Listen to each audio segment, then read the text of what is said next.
মাধ্যমিক question bunch ডাফ and dot 2024 page number 354 রয়েছে Barasat MGM high school.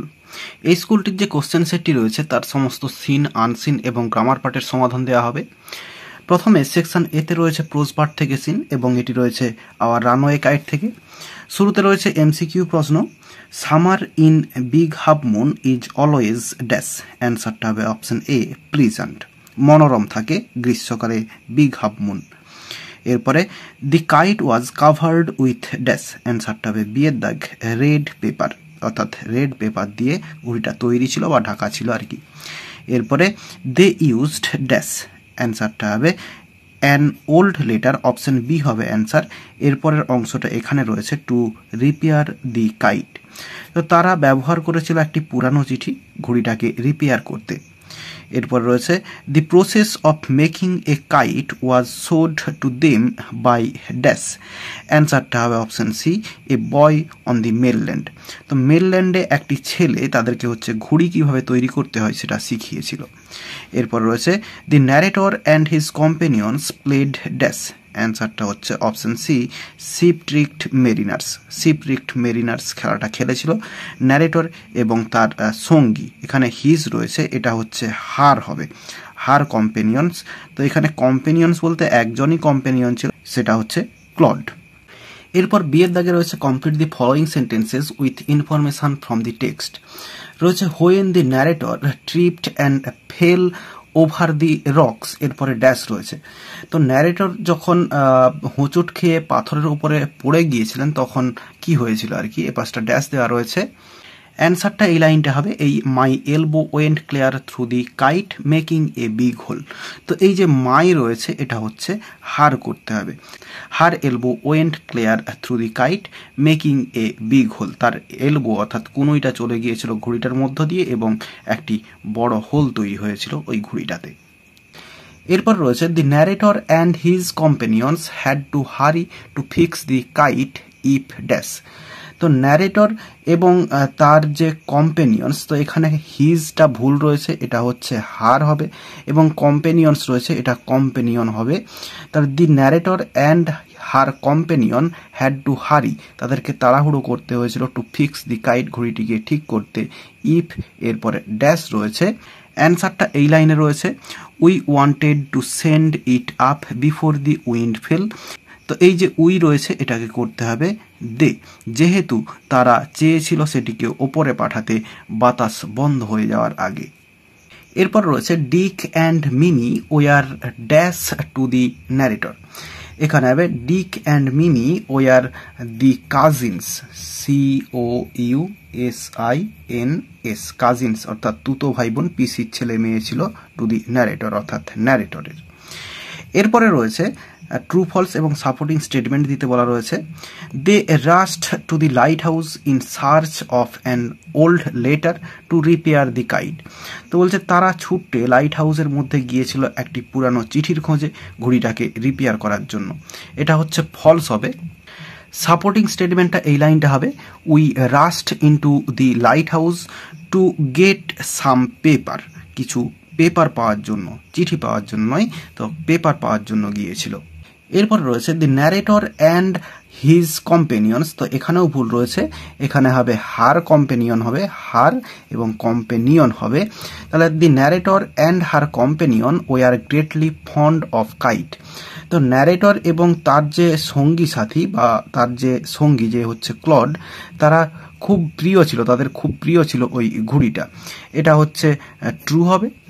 Supporting স্টেটমেন্টটা এই লাইনটা হবে the last summer before Dick and Mimi came we were crazy about kites. এই লাইনটা হচ্ছে সাপোর্টিং স্টেটমেন্ট হয়ে যাবে। এরপরে পোয়েট্রি পার্ট থেকে সিন রয়েছে এবং এটি রয়েছে দি স্নেল থেকে। শুরুতে MCQ প্রশ্ন রয়েছে with the slightest touch the snail shrinks into his house with dash. অ্যান্সারটা হবে অপশন এ ডিসপ্লিজার, অর্থাৎ অসহিষ্ণুতার সঙ্গে সে বাড়ির মধ্যে লুকিয়ে যায় তাকে যখন স্লাইটেস্ট টাচ করা হয়। In his house the snail lives with dash. অ্যান্সারটা হবে অপশন ডি নো ওয়ান। বলছে স্নেল তার বাড়িতে সে কারো সঙ্গেই বাস করে না, সে একাকী বাস করে, তাই জন্য অ্যান্সার হবে option D no one. The word chattels means dash. Chattel means option D, personal belongings. এরপরে রয়েছে where does not the snail stick to. তো স্নেল কোথায় আটকে থাকে না, এখানে যে অপশানগুলো রয়েছে তার মধ্য থেকে অপশান বি হবে অ্যান্সার, ফ্লাওয়ারের সঙ্গে সে আটকে থাকে না। এরপরে রয়েছে answer the following questions, what does the snail usually stick itself to. তো স্নেল সাধারণত কার সঙ্গে আটকে থাকে বা চিটে থাকে। তো অ্যান্সারটা আমরা এই দি স্নেল থেকে শুরু করব। তাহলে অ্যান্সারটা হবে দি স্নেল ইউজুয়ালি, এরপরে এই যে স্টিক রয়েছে এটাকে স্টিক্স করতে হবে, এস যোগ করতে হবে, ইটসেলফ এরপরে টু, এবং এরপরে অ্যান্সারটা লিখবো এখানে grass or leaf or fruit or wall, এবং এরপরে ফুল স্টপ দিয়ে দেব। এরপরের কোশ্চেন রয়েছে what makes the snail well satisfied. কোন জিনিসটা স্নেলকে আত্মতৃপ্তি দান করে বা দেয়। অ্যান্সারটা the snail lives alone in his house and he has no personal belongings. This kind of life makes the snail well satisfied. তো স্নেল তার বাড়িতে একা বাস করে, তার কোনো পার্সোনাল বিলঙ্গিং অর্থাৎ সম্পত্তি নেই, এবং এই ধরনের যে জীবনটা সেটাই হচ্ছে স্নেলকে আত্মতৃপ্তি দান করে। এরপর খুব সহজ একটি আনসিন দেওয়া রয়েছে, তো চলো আনসিনের মানেটা প্রথমে বলে দিই। One day when Rakesh was 6, he walked from the Mussoorie Bazar eating cherries. তো বলছে একদিন যখন রাকেশের বয়স 6 বছর ছিল তখন সে হেঁটে আসছিল মুসৌরি বাজার থেকে চেরি খেতে খেতে। They were a little sweet, a little sour, small bright red cherries which had come all the way from the Kashmir valley. তো বলছে দে ওয়ার অর্থাৎ চেরিগুলো যেগুলো সে খাচ্ছিল, ওয়ার লিটল সুইট সেইগুলো মিষ্টি ছিল, একটু টক ছিল, স্মল ছোট ছিল, ব্রাইট রেড চেরিজ অর্থাৎ উজ্জ্বল লাল রঙের চেরিগুলো ছিল, হুইচ হ্যাড কাম যেগুলো এসেছিল all the way from the Kashmir valley অর্থাৎ কাশ্মীর ভ্যালি থেকে এসেছিল। Here in the Himalayan foothills where Rakesh lived there were not many fruit trees. এখানে হিমালয়ের পাদদেশে যেখানে রাকেশ বাস করত সেখানে অনেক ফল গাছ ছিল না, অর্থাৎ খুব একটা ফল গাছ ছিল না, ফলের গাছ। The soil was stony and the dry cold winds stunted the growth of most plants. তো বলছে এখানের যে মাটি সেটা হচ্ছে পাথুরে মাটি ছিল, এবং এখানের যে ঠান্ডা শুষ্ক বাতাস সেটা হচ্ছে বেশিরভাগ যে গাছপালা সেগুলোকে বাধা দান করত বৃদ্ধিতে, অর্থাৎ গাছপালার বৃদ্ধিতে বাধা দান করত। But on the more sheltered slopes there were forests of oak and deodar. তো বলছে কিন্তু যেগুলো অধিকতর যে আশ্রয়প্রাপ্ত যে ঢালু জায়গাগুলো সেখানে যেখানে বনগুলো ছিল অফ ওক অর্থাৎ ওক গাছের বনগুলো ছিল, এবং দেওদর অর্থাৎ দেবদারু গাছের বন ছিল। Rakesh lived with his grandfather on the outskirts of Mussoorie just where the forest began. তো বলছে রাকেশ বাস করত তার দাদুর সঙ্গে মুসৌরির যে বাইরের দিকের যে জায়গা সেরকম একটা জায়গায় বাস করত, আউটস্কার্টস বলতে বাইরের দিকে একেবারে শেষের দিকে আর কি। Just where the forest began যেখানে বন শুরু হয়েছিল, অর্থাৎ তাদের যে জায়গাটা যেখানে তারা বাস করত তারপরেই বন শুরু হয়েছিল। His father and mother lived in a small village 50 miles away. তার বাবা মা বাস করত একটি ছোট্ট গ্রামে, তাদের যে জায়গাটা সেখান থেকে 50 মাইল দূরে। Where they grew maize and rice and barley in narrow terraced fields on the lower slopes of the mountain. যেখানে তারা ভুট্টা, ধান এবং বার্লি চাষ করত ইন ন্যারো ট্রেস্ট ফিল্ডস অর্থাৎ সরু ছাদযুক্ত জমিগুলোতে, on the lower slopes of the mountain অর্থাৎ মাউন্টেনের একেবারে নিচের দিকে যে ঢালু জমি সেখানে। But there were no schools in the village, কিন্তু গ্রামে কোনো স্কুল ছিল না। And Rakesh parents were keen that he should go to school, এবং রাকেশের পিতামাতা তারা আগ্রহী ছিল রাকেশকে স্কুলে পাঠাতে। As soon as he was of school-going age, they sent him to stay with his grandfather in Mussoorie. তো যখন তার স্কুলে যাওয়ার বয়স হয়েছিল তখন তারা তাকে পাঠিয়েছিল তার দাদুর কাছে মুসৌরিতে থাকতে। Grandfather was a retired forest ranger. দাদু ছিল একজন অবসরপ্রাপ্ত forest ranger. He had a little cottage outside the town. শহরের বাইরের দিকে তার একটা ছোট্ট কুটির ছিল। Rakesh was on his way home from school when he bought the cherries. তো রাকেশ বাড়ি ফিরছিল স্কুল থেকে যখন সে এই চেরিগুলো কিনেছিল। হি পেড 50 পয়সা ফর ইট। সে এগুলির জন্য 50 পয়সা দিয়েছিল। It took him about half an hour to walk home. তো তার বাড়ি ফিরতে লেগেছিল হাফ অ্যান আওয়ার অর্থাৎ আধ ঘন্টা লেগেছিল। And by the time he reached the cottage, এবং সে যখন বাড়িতে পৌঁছালো, there were only 3 cherries left. তার কাছে পড়েছিল মাত্র 3টে চেরি। তাহলে মানেগুলো বলে দিলাম, এবার চলো কোশ্চেনের অ্যান্সারগুলো দেখে নিই। রাকেশ ওয়াজ ড্যাশ, অ্যান্সারটা হবে বিয়ের দাগ 6 ইয়ার্স ওল্ড। রাকেশের বয়স ছিল 6 বছর। রাকেশের পেরেন্টস ওয়ার ড্যাশ, অ্যান্সারটা হবে বিয়ের দাগ পেশেন্টস অর্থাৎ চাষি, চাষবাস করত। When Rakesh arrived to his home he had dash, অ্যান্সারটা হবে অপশন সি অনলি 3 চেরিজ। তার কাছে 3টি চেরি পড়েছিল যখন সে বাড়িতে ফিরেছিল। Where did cherries come from, চেরিগুলো কোথা থেকে এসেছিল? অ্যান্সারটা হবে option D Kashmir valley. With whom did Rakesh live, Rakesh কার সঙ্গে বাস করত? অ্যান্সারটা হচ্ছে অপশন বি গ্র্যান্ডফাদার। এরপরে রয়েছে Rakesh and his grandfather lived in a dash, অ্যান্সারটা হবে বিয়ের দাগ লিটল কটেজ। লিটল কটেজে, ছোট্ট কটেজে বাস করতো তারা।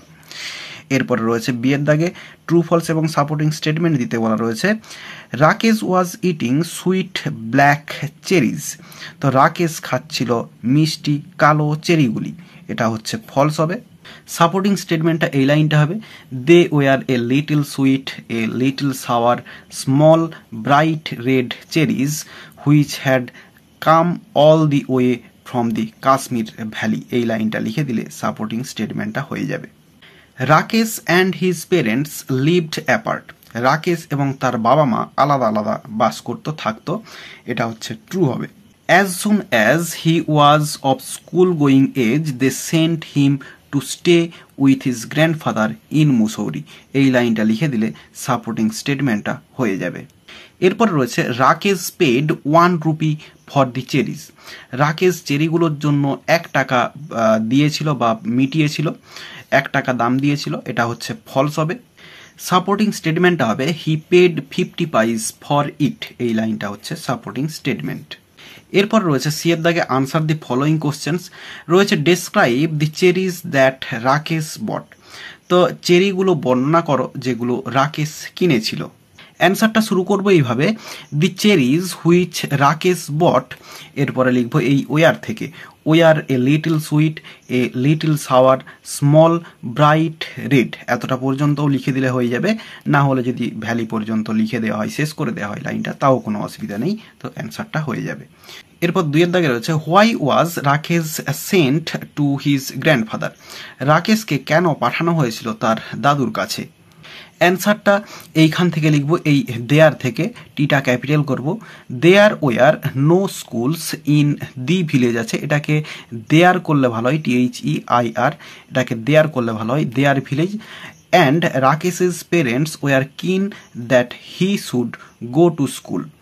As soon as he was of school going age, they sent him to stay with his grandfather in Mussoorie. তাহলে অ্যান্সারটা এই দেয়ার থেকে হলো। There were no school in there village, তাদের গ্রামে কোনো স্কুল ছিল না, এবং রাকেশের বাবা মা তারা হচ্ছে তাকে স্কুলে পাঠাতে খুব আগ্রহী ছিল, এবং যখনই তার বয়সটা, স্কুল যাওয়ার বয়স হয়েছিল, তখন তাকে তার দাদুর কাছে মুসৌরিতে তারা পাঠিয়ে দিয়েছিল। এরপর রয়েছে why were there not any fruit trees in the Himalayan foothills. তো হিমালয়ের পাদদেশে সেখানে কোনো ফলের গাছগুলি ছিল না, কেন? অ্যান্সারটা এই হেয়ার থেকে লিখব, বা হেয়ারটা বাদ দিয়েও যদি ইন থেকে লিখে দেওয়া হয় তাও কোনো অসুবিধা নেই। তো in the Himalayan foothills where Rakesh lived there were not many fruit trees. এরপরে ফুল স্টপের জায়গায় যদি বিকজটা লিখে দেওয়া হয় খুব ভালো হয়। Because the soil was stony and the dry cold wind stunted the growth of most plants. এর পরের অংশটাও যদি লিখতে পারো ভালো হয়, কোনো অসুবিধা নেই না লিখলেও। But on the more sheltered slopes there were forests of oak and deodar. এতটা পর্যন্ত লিখে দিলেও কোনো অসুবিধা নেই, বা প্ল্যান্টস পর্যন্ত লিখলেও কোনো অসুবিধা নেই, অ্যান্সার হয়ে যাবে। এরপর রয়েছে how long did Rakesh take to reach his house on foot. তো রাকেশ তার বাড়িতে পৌঁছাতে তার কতক্ষণ সময় লেগেছিল? তো রাকেশের সময় লেগেছিল আধ ঘন্টা। তো অ্যান্সারটা আমরা এই রাকেশ থেকে শুরু করব। রাকেশ, এরপরে এই যে টেক রয়েছে এটাকে লিখব টুক। রাকেশ টুক, এরপরে half an hour, half an hour, HOUR, এরপরে to reach his house on foot. তাহলে অ্যান্সারটা আবার বলছি, Rakesh took half an hour, আধ ঘন্টা নিয়েছিল, to reach his house on foot, পায়ে হেঁটে বাড়িতে পৌঁছাতে। এরপরে ফুল স্টপ দেওয়া হয়ে যাবে, তাহলে অ্যান্সারটা কমপ্লিট। এরপরে সেকশন বিতে রয়েছে গ্রামার অ্যান্ড ভোকাবুলারি। চারের দাগে রয়েছে write the correct alternatives to feel in the blanks. রয়েছে টুডে ইন্ডিয়া ড্যাশ ইন্ডিপেন্ডেন্ট, এখানে হবে ইজ ইন্ডিপেন্ডেন্ট, ভারতবর্ষ আজ স্বাধীন। বাট ওয়ান্স, কিন্তু এক সময়, India was under the British rule, India অর্থাৎ ভারতবর্ষ ছিল ব্রিটিশ শাসনের অধীনে। The people of India did not dash, অ্যান্সারটা হবে like to remain in bondage. তো ভারতবর্ষের মানুষেরা অধীনে থাকতে চায়নি। সো সাম অ্যামং দিম, তাই জন্য তাদের মধ্যে কিছুজন started dash, started organising revolts against British administration, অর্থাৎ ইংরেজ যে শাসন তার বিরুদ্ধে রিভল্ট অর্থাৎ বিদ্রোহ করতে শুরু করে। এরপর রয়েছে fill in the blanks with appropriate articles and prepositions. রয়েছে India got dash tough win, এখানে হবে a tough win dash Afghanistan, এখানে হবে against, AGAINST, against Afghanistan. Who were considered to be a Lilliput dash this world cup, এখানে হবে in this world cup. But they won the heart of the million spectators in the world. তো বলছে ভারতবর্ষ একটা tough win অর্থাৎ কঠিন জয় পেয়েছিল আফগানিস্তানের বিরুদ্ধে, যাদেরকে কনসিডার করা হয়েছিল এই বিশ্বকাপের একদম লিলিপুট টিম হিসেবে, কিন্তু তারা সারা পৃথিবীর মিলিয়নস দর্শক অর্থাৎ লক্ষ লক্ষ দর্শকের মন জিতে নিয়েছিল। এরপরে ডুয়েস ডাইরেক্টেড রয়েছে they took off their jackets and let the sun warm their arms. Simple sentence করতে দেওয়া রয়েছে। তো সিম্পল সেন্টেন্সের যে প্রেজেন্ট পার্টিসিপল নিয়মটা রয়েছে সেই নিয়মটাতে আমরা এটাকে সিম্পল সেন্টেন্স করে দেব। প্রথমে টুক অফ, এটা হচ্ছে ভার্ব, তাহলে এটাকে আমরা টেকিং অফ করব, টেকিং অফ। এরপরে যা আছে their jackets, their jackets, JACKETS, এরপরে কমা দিয়ে সাবজেক্ট আনবো দে। এরপরে লেট থেকে যা আছে পুরো একদম আর্মস পর্যন্ত লিখে দেব, দি সান ওয়ার্ম দেয়ার আর্মস।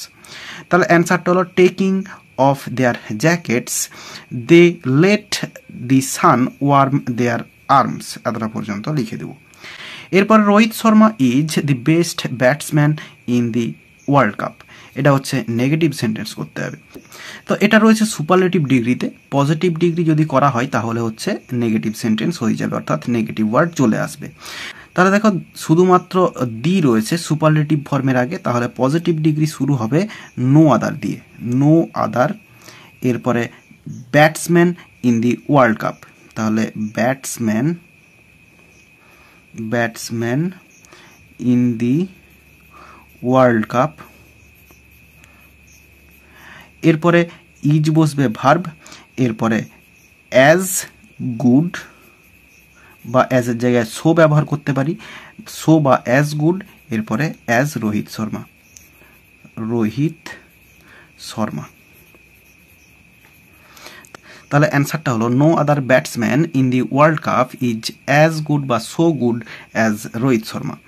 এরপর রয়েছে he loves to play football, interrogative sentence করতে বলা রয়েছে। তাহলে ইন্টারোগেটিভ সেন্টেন্স আমাদেরকে ইন্টারচেঞ্জ করতে হবে। সেক্ষেত্রে ডাজ আসবে, যেরকম সাধারণভাবে ইন্টারোগেটিভ সেন্টেন্স হয়, ডাজ প্রথমে আসবে, এরপরে সাবজেক্টটা বসাবো হি, এরপরে নেগেটিভ ওয়ার্ড একটা বসাতে হবে, নট চলে আসবে। তাহলে ডাজ হি নট, এরপরে love to play football, to play football.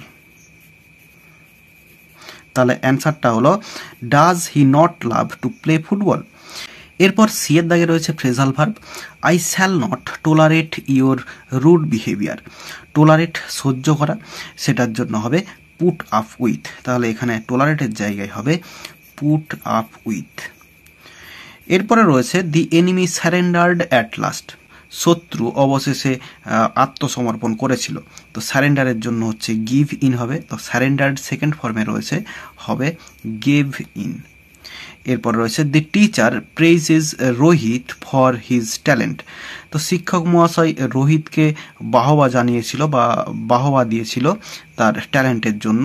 তো প্রেইজের জন্য হচ্ছে ক্রাই আপ হবে, তো ক্রাইজ আপ হবে, CRIES, ক্রাইজ আপ। এরপর 6 এর দাগে রয়েছে ভোকাবুলারি, এগুলোর মানে আনসিন থেকে খুঁজে বের করতে হবে।